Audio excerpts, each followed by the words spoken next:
Hello, everybody. Today we are going to talk about something that shapes all of our lives every single day, whether we realize it or not. We're talking about public administration. Now, that might sound like a very big, complicated term, but really, it's just about how a government gets things done.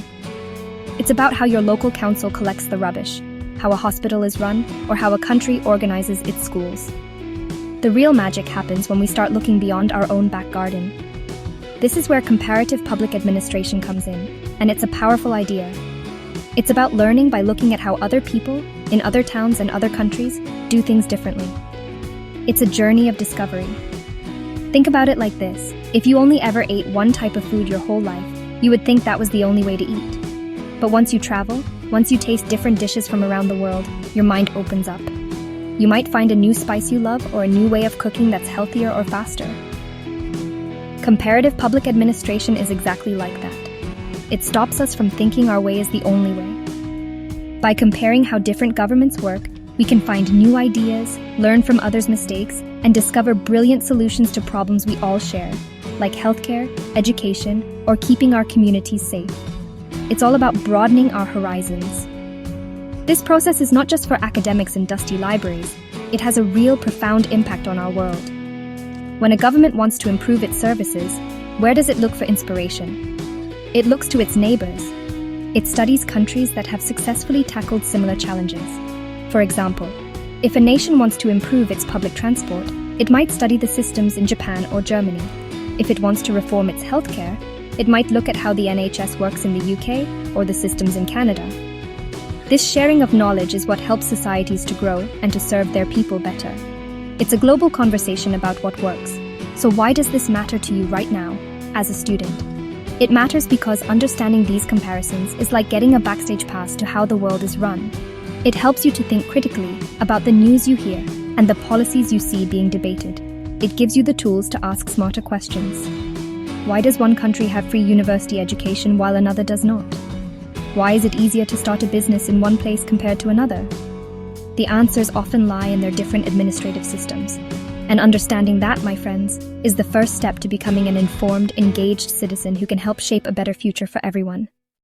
So let's get right to the heart of it. What exactly is this administrative system we keep talking about? Imagine it as the entire machinery that a government uses to turn its promises and laws into real action. It's not just one single thing. It's a whole collection of parts working together, like a very complex engine. This engine includes all the government departments, the agencies, the local councils, and all the public employees, from the prime minister right down to the person who delivers your post. It is the structure and the people responsible for delivering public services and implementing the laws of the land. It's the how behind every government action. This system doesn't exist in a bubble, of course. It is deeply connected to its surroundings, which we call its environment. This environment includes a country's history, its culture, its economic situation, and its political beliefs. For example, a country with a long history of monarchy might have a very different administrative system to one born from a revolution. A wealthy, industrialized nation will have different administrative challenges and resources compared to a developing agricultural one. These outside forces shape the system, influencing what it can do, what it prioritizes, and how it behaves. You cannot understand the machine without understanding the world it operates in. Within this big picture, the administrative system has its own internal world. This includes all the formal rules and structures you might see on an organizational chart. These are the laws, the regulations, the official procedures, and the hierarchy that says who reports to whom. It's the written down, official way things are supposed to work. This formal structure is designed to make things orderly, fair, and predictable. It provides the skeleton, the framework upon which everything else is built. It's the rulebook that everyone in the system is expected to follow to ensure consistency and accountability in their work. But we all know that life isn't just about what's written down on paper. Alongside the formal rules, there is a whole world of informal patterns. This is the human side of the system. It's about the relationships between people, the unwritten rules, the office culture, and the personal connections that influence how decisions are really made. Sometimes these informal networks can help get things done more quickly, cutting through red tape.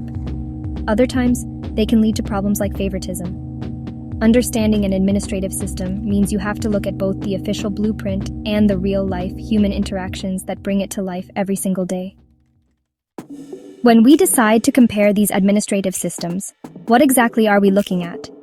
Well, there is a whole menu of things we can choose to focus on, depending on what we want to learn.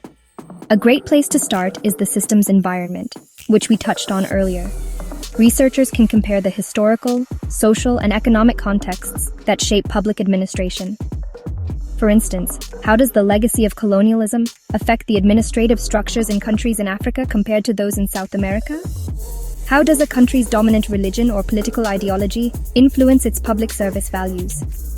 These big-picture comparisons tell us why systems are the way they are. Next, we can compare the system as a whole. This is like comparing two entire recipes. You look at the overall design and philosophy of public administration in different countries. For example, you could compare a highly centralized system, where all the power is held by the national government, like in France, with a federal system, where power is shared between national and regional governments, like in the United States or Germany. This tells us about the fundamental choices countries have made about power and control. It helps us understand the core principles that guide how each government is organized and how it relates to its citizens. It is the 30,000-foot view. Drilling down a bit, we can focus on the formal structure. This means comparing the specific organizational blueprints. You could compare the number of government ministries in two different countries, or how their civil service commissions are structured. You might look at the specific laws and regulations governing public spending, or the legal frameworks for hiring government employees. This is a comparison of the nuts and bolts, the official rules of the game.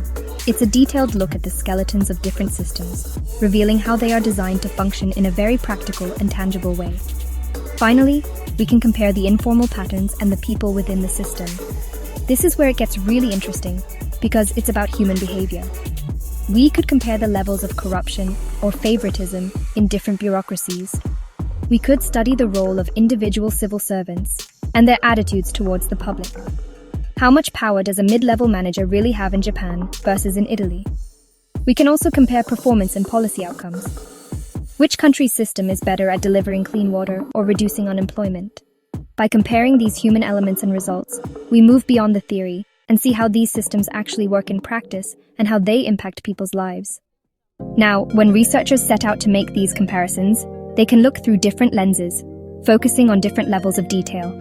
Think of it like using a camera. You can take a wide, panoramic shot, a standard portrait, or a close-up of a tiny detail. The first and widest lens is the macro-level analysis. This is the big-picture view, where you compare entire administrative systems across different countries. It's about looking at the whole forest, not just the individual trees. This approach tries to find grand patterns and build broad theories about why national systems differ. A macro-level study might ask a huge question like, why do countries that were once part of the British Empire tend to have similar administrative traditions? Or, how does a country's level of economic development relate to the overall structure of its bureaucracy? These are massive, ambitious comparisons. They often involve looking at dozens of countries at once to identify trends. The goal here is not to get lost in the tiny details of one specific government department, but to understand the fundamental forces that shape entire nations' approaches to public administration. It gives us a map of the world's administrative styles. In the middle, we have the middle range analysis. This is the most common and perhaps the most practical level of comparison. Instead of looking at the entire national system, you focus on a significant part of it. You might compare a specific policy area, like the healthcare systems in the United Kingdom, Canada, and Sweden. Or you could compare a particular type of institution, like the national tax collection agencies in Germany and Australia. This approach is more manageable than a macro study, but it's still broad enough to give us really valuable insights. It allows for a deeper dive into how things actually work on the ground. Finally, we have the micro-level analysis. This is the ultimate close-up. Here, you are zooming in on a very specific organization, a particular process, or even the behavior of individual public servants. A micro comparison might look at the hiring procedures for police officers in two different cities. It could compare the decision-making processes within a single hospital department in France and one in Spain. Or it might study how street-level bureaucrats, like social workers, apply the same rule in different cultural contexts. This level of detail is fantastic for understanding the nuances and the human reality of public administration, showing how big policies are translated into small everyday actions. So, as we have seen, the world of comparative public administration is incredibly rich and varied. It is not just one single activity, it is a whole field of inquiry with countless avenues to explore. We can compare the grand, sweeping histories and cultures that shape entire nations, or we can zoom in to examine the smallest details of a single administrative procedure. There is no one right way to do it. The questions we ask determine the path we take, whether we are looking at the whole system, its formal rules, its informal human side, or the results it achieves for its people. The journey is about opening our minds to different possibilities. The beauty of this field is that it gives us perspective. It pulls us out of our own bubble and shows us that the way our government does things is just one of many possibilities. By studying how other countries organize their public services, structure their departments, and motivate their employees, we gain a much deeper understanding of our own system. We start to see its unique strengths and its hidden weaknesses. This comparative lens allows us to evaluate our own world more clearly and to imagine how it could be different and perhaps how it could be better for everyone who depends on its services. Understanding the different levels of analysis, macro, middle range, and micro, is key to appreciating the complexity of this work. Each level offers a unique window onto the world. The macro view gives us the grand theories, the middle range view gives us practical lessons about what works in specific policy areas, and the micro view shows us the human reality of it all. All three are essential. They work together to build a complete and nuanced picture, preventing us from making simplistic judgments and helping us to appreciate the intricate dance between structure, culture, and individual action that defines any administrative system. Ultimately, engaging with comparative public administration is an act of empathy and intellectual curiosity. It is about striving to understand why others do things the way they do. It's about recognizing that different societies have developed different, equally valid solutions to the shared problems of human governance. For any student setting out on this path, it is an invitation to become a more thoughtful and globally aware citizen. It is a journey that can equip you with the knowledge and the vision to contribute to building more effective, more responsive, and more humane public services, wherever in the world you may be. This is a conversation worth having.